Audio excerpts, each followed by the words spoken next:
Oh. Hello, welcome. It's a lovely, lovely sunny morning here in Manchester. Makes a change. It's still cold though, but yeah. So there you go. Anyway, time for a muse. Well, what's been happening? Sorry, last week I didn't do a muse because I was a bit busy. I just got caught up in things, and I didn't actually get round to doing one and all that and the other, this, that, and the other, because this is actually done on a Monday morning. Right, the whole lot is done in one go on a Monday morning, so there's been no future stuff. Even though ages ago I said I would, but I just have never got around to that either. So it's all filmed and edited and whatever on a Monday morning. So right, what's been going on? Well, my wargaming life is the main event in my world at the moment, because that's one of the things that I'm putting a lot of time into. We just had 2 new groups, as you noticed. I've done a couple of videos about the community stuff, because it's all about the community. At the end of the day, it's all about modelling and wargaming and painting and ideas and stuff to do with the community. So we've got 2 new groups. We've got the monthly build group, which is like a different thing every month. This month it is New Year, New Era, or New Army, or whatever. So you can give that a go. So just for the month, you can have a dabble in something new. And the other one, which is to me, I think it's brilliant, is the big build, which is like you spend a certain amount of money on something each month, and at the end of the year, you sort of see who has spent the least to get their army built. Obviously, it's in different scales, so we wouldn't expect anybody to say, right, I'm going to spend a tenner a month on my 28mm army, and they end up with, like, I don't know, 40 troops, whereas somebody does it in 6mm and ends up with like 30,000. Do you know what I mean? It's not. That's not what. There's different scales. So it's like a 28mm scale, 20mm, 15mm, 10, and 6. So it's sort of so we can work it out. Do you know what I mean? Anyway, so that's that. There'll be some groups, I think, starting today. I know I've asked one of the people to create the database entries for the new group, so they should be up to date, and that'll be good. Right. What I've written there? Oh yes, the other thing is we've started forums. Now we did have a sort of forum before on my Wargaming Live, but people have been asking for forums. I think it's because they like their words left in posterity rather than them going down a timeline. So we've created forums, and you can click the link on top and it goes through to the forums. Forums are still part of groups, so you have to be a member of a group to be a member of a forum, but then you can post. Sorry for those of you who don't know what I'm talking about, because you've not actually been to my Wargaming Life and signed up. Go and do it. Alright, anyway. There's not really a great deal to muse upon, other than I'm cracking on with my new stuff, with my Romans. There'll be a video coming out on these little chaps in a few days. I'm just finishing off the first batch. I've got a set of cavalry to do, which are ready here, bear with me. So I've got some cavalry, you see them? I'm going to get them done. Hopefully these shouldn't take too long now I've worked out how to paint them. So there'll be that coming up. The railway, well, that's moving forward, as you'd hope. I haven't done as much on the railway in January as I had hoped to have done, but that's life, isn't it? I've had to do slightly bit more work than normal. Anyway, next up then, I think we'll have some questions. Questions have been very sparse since after Christmas. I think Idic's nicking them all for his Q&A. So stop it, Idic. No, I don't mean that really. But anyway, here we go. Some questions. Well, maps and things. He said, from a wargames perspective, rather than a painter's perspective, what do you think could be the minimum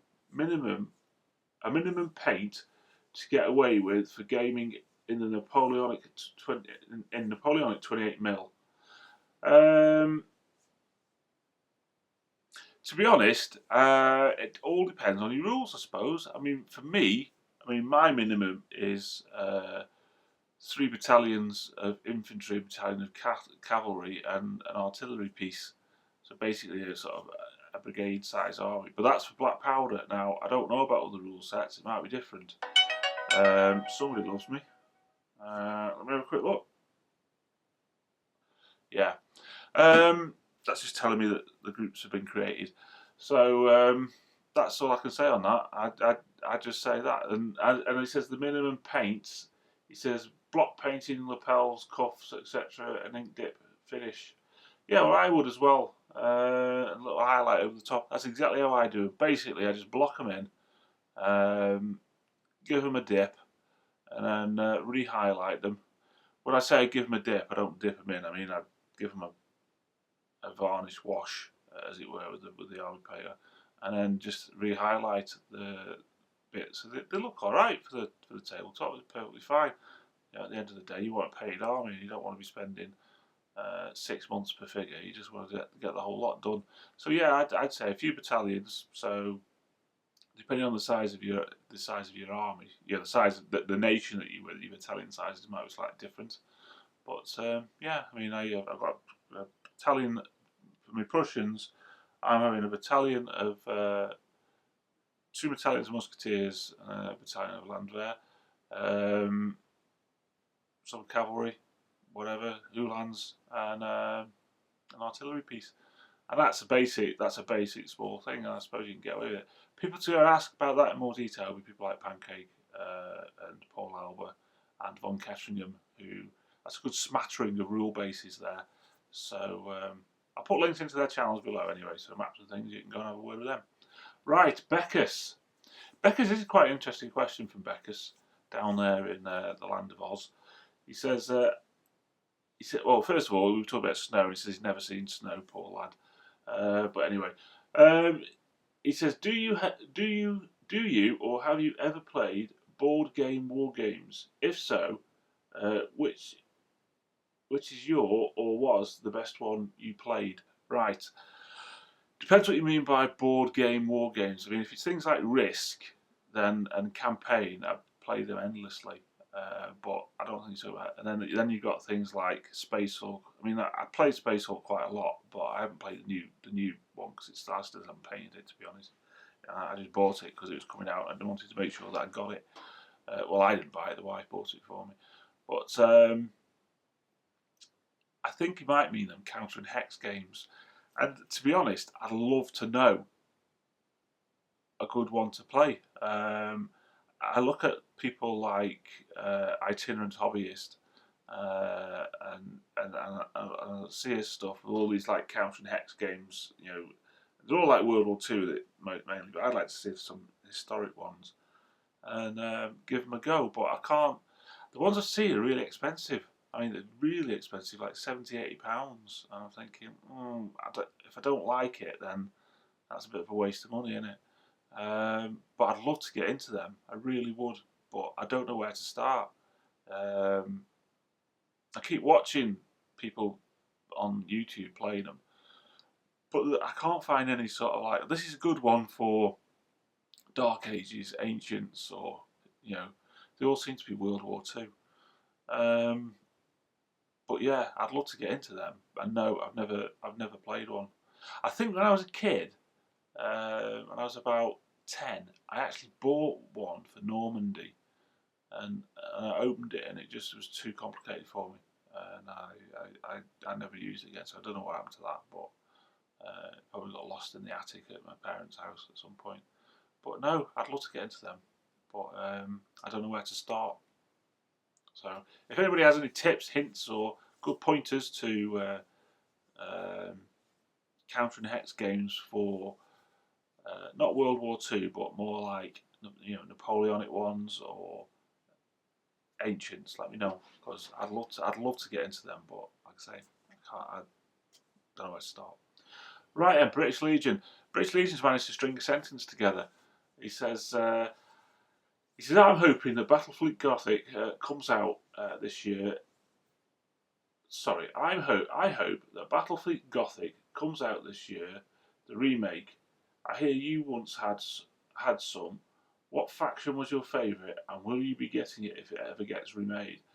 Well, I'm sorry there. I think I said he managed to string a sentence together, but he just managed to put some words together one after the other, and I think we know what he means.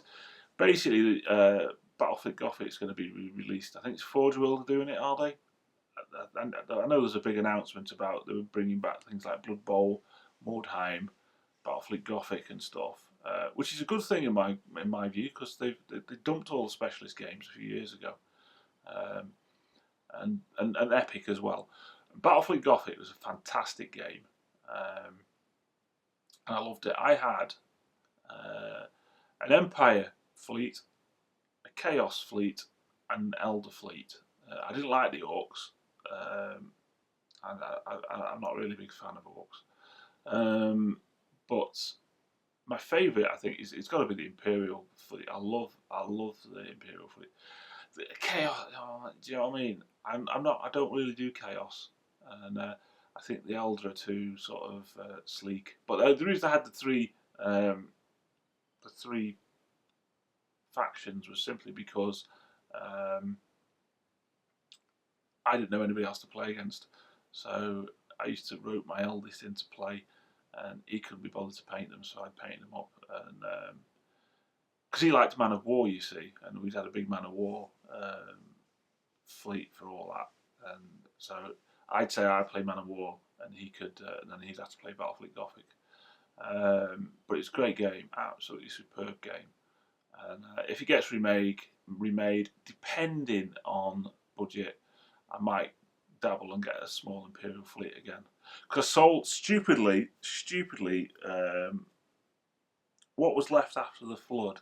I thought, well, I'm never going to play this again. They're not going to support it anymore, so I sold it all. So I sold Chaos. I sold my Eldar, Chaos, and Imperial fleets, which I'm really, really upset about now. It's the same with Epic. I sold all my Epic stuff off. I don't remember a few videos. Well, a few years ago in a video, I did a look at all my Epic stuff. I flogged all that as well. So I'm sick as a dog now that they're going to re-release it all. But then again, I used to sort of just buy loads of stuff. I was never very tactical about it. I just buy as much as I could because I was younger then and daft.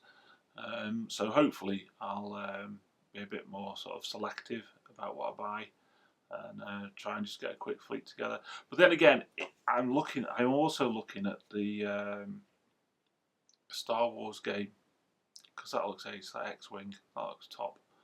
But anyway, I don't know where I am with all that sort of stuff. It's all up in the air at the moment. I'm trying to keep my head straight and keep on with doing the project that I'm doing at the moment because that's one of my big failings is I tend to leap all over the place. And I've got 3 projects that I want to get done this year, and well, 4 actually, if you count what I'm going to be doing in the May Painting Challenge. But I want to try and stick to them before I go branching out. And it's very difficult. I find it's really difficult because people like Games Workshop, whom I love dearly, tend to release stuff, and I just want it, which is one of the reasons why I've sort of stopped because the stuff that they release is so good. It's so tempting, and it's just like more and more and more. Do you know what I mean? It's like, oh. Anyway, so I decided I'm not going to try. I'm going to stay away from it. I'm going to leave it alone. Do you know what I mean? Like Jeremy Kyle says, you have to sort of face your demons and say no. So I face my demons in the plastic crack world, and I've said no to Games Workshop because it eats up too much of my money. Because it's just gorgeous stuff. I'm not saying that everything else isn't gorgeous, but they just tend to release so much stuff, and I always wanted it so much, and now I have to leave that addiction alone. I'll concentrate on other things for this year. So anyway, hope that answers your question there, Nick. So an Imperial fleet, that's what I'd get. I think that's about it then for this Muse. Please go along to my Wargaming Life and sign up. Like I keep saying, it's a community for wargamers by wargamers, namely me and a couple of other people who you don't know, but they live in Ringo's world and we do stuff together. And it's only as good as the people that are in it. We're going to be bringing out a lot more stuff on My Wargaming Life over the next 6 months in anticipation for May, and it's going to be great. So please come along and sign up. And if you've got any questions for the Muse, stick them in the comments below, and I'll see you next week. Thanks very much for watching. Bye!